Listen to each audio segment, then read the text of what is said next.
한국 핵무기 극비리 진행 확인. 미국 충격적인 보고서를 공개. 한국군 전략사령부 핵탄두 보유 가동. 중국 전역 사거리 포함. 초간장 상황.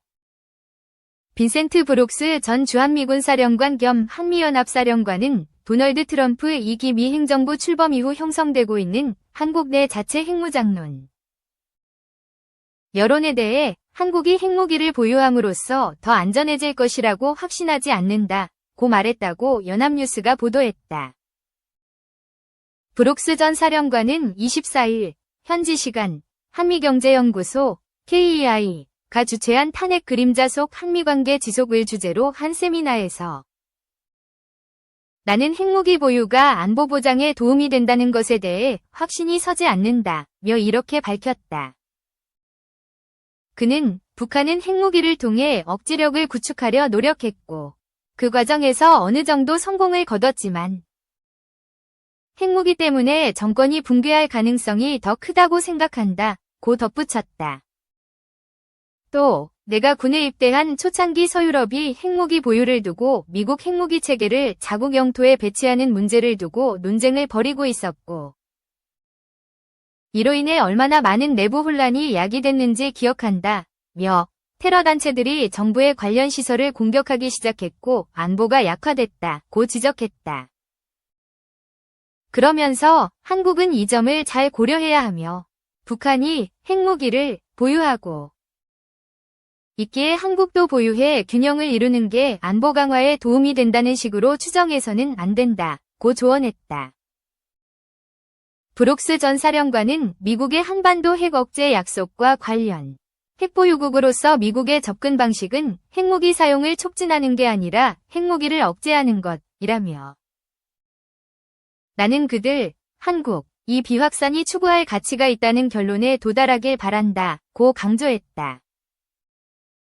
브룩스 전 사령관은 트럼프 2기 행정부의 북대서양조약기구 나토에 대한 태도가 인태지역 동맹에 어떤 영향을 미칠 수 있을지에 대한 질의에 다른 종류의 역동성을 창출하기 위해 기존 관계의 압박이 가해질 것이며 미국 이익을 위한 다른 무언가가 등장할 것이라고 전망했다. 또 재협상이나 재구축, 전통적인 제도를 바꾸려는 의지가 있을 것으로 예상된다며 트럼프 2기 행정부의 메시지는 어떤 것도 신성하거나 건드릴 수 없지 않다는 것이며 이는 미국이 인태지역 모든 국가와 함께할 것인지에 대한 불확실성을 야기할 것이라고 말했다. 2. 북중 핵 억제 넘어 실전 배치 가능한 핵전력 구축 중. 미 군사 전문가들이 중국과 북한이 단순한 핵 억제를 넘어 전쟁에서 실전 배치 가능한 핵전력을 구축하고 있으며 이는 북한의 핵 도발을 부추겨 한국에 치명적이라고 지적했다고 미국의 소리 VOA가 지난 23일 보도했다. 전문가들은 이에 따라 미 전술핵의 한반도 재배치, 한국 자체 핵무장, 북대서양조약기구 나토 방식의 핵공유 등 모든 옵션을 포함해 핵태세를 전면 재검토할 필요가 있다고 제언했다.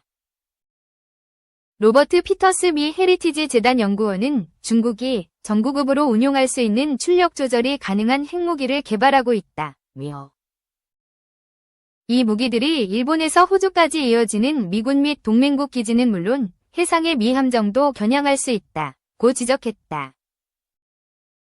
또 그는 미국과 동맹국이 중국 또는 북한과 재래식 전쟁을 벌일 경우 적은 저위력 전술핵을 가지고 있고 미국과 동맹국은 없을 경우 중국과 북한이 재래식 전투에서 불리하면 전술핵을 사용하려는 유혹이 커지는 점이 크게 우려된다며 전술핵 재배치 필요성을 설명했다. 또 피터스 연구원은 비핀 나랑 전 국방부 차관보가 주장한 것처럼 한반도 전술핵 재배치가 오히려 적에게 타격 대상을 제공하거나 영내 불안정을 초래할 것이라는 주장은 현재 존재하는 위협을 과소평가하는 것이라고 강조했다. 이어 핵무기를 재배치할 수 있는 정구안의 미군 기지들은 대부분 공군 기지이며 이미 적들의 공격 목표라며 핵무기가 있다고 해서 갑자기 최우선 공격 목표가 되는 것이 아니다 라고 지적했다.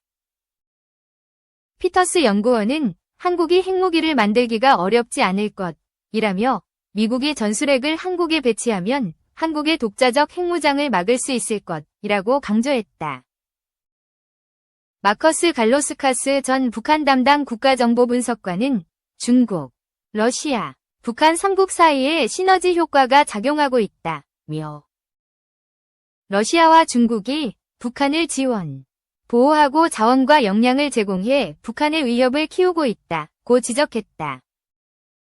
그는 이어 중국과 러시아가 한국전쟁 때 그랬던 것처럼 북한 정권을 구해줄 가능성이 있다면서 중국이 강해질수록 북한이 더 많은 위험을 감수할 수 있다고 판단할 가능성이 커진다고 설명했다.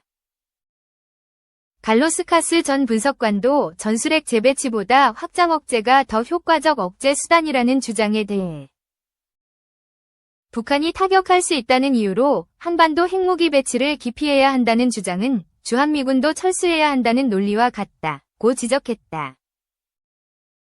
그는 미국이 최근 수년 동안 실제하는 북한과 중국의 핵무기보다 이론적인 한국의 핵무기를 더 걱정하는 것처럼 보인다. 며 이는 잘못된 접근이라 강조했다. 3. 국방비 줄이는 트럼프. 세계 질서 속 미 위상 바뀌나 글로벌 현장. 도널드 트럼프 미국 대통령이 미국의 국방비 지출에 본격적으로 손을 대기 시작했다. 세계의 경찰을 자처하며 세계 그 어느 나라보다도 압도적인 국방비를 써왔던 미국이 이제는 다른 곳에 돈을 쓰겠다고 선언하는 중이다. 포문을 먼저 열어젖힌 것은 트럼프 대통령이다. 트럼프 대통령은 지난 2월 13일 백악관에서 기자들과 만나 미국의 국방 지출을 미래의 절반으로 줄일 수 있다고 했다. 블라디미르 푸틴 러시아 대통령, 시진핑 중국 국가주석과의 회담에서 서로 지출을 줄이자는 논의를 하겠다는 것이다. 그는 약 1조 달러에 달하는 군방 예산을 쓸 필요가 없다며 이 예산을 다른 분야에 쓰자고 했다. 절반 감축은 다소 과도하지만 그동안 성역으로 여겨졌던 국방비에 손을 대려는 움직임은 이어지고 있다. 워싱턴 포스트 WP 위 2월 19일 보도에 따르면 피트 헤그세스 국방장관은 향후 5년간 매년 8%씩 국방예산 삭감 계획 마련을 지시했다. 다만 주한미군이 소속된 인도태평양 사령부는 이번 예산 삭감 지시에서 빠졌다. 헤그세스 장관은 최근 국방부 고위 관계자들에게 2월 24일까지 삭감된 예산안을 만들어서 보고하라 는 지침을 내렸다고 WP는 전했다.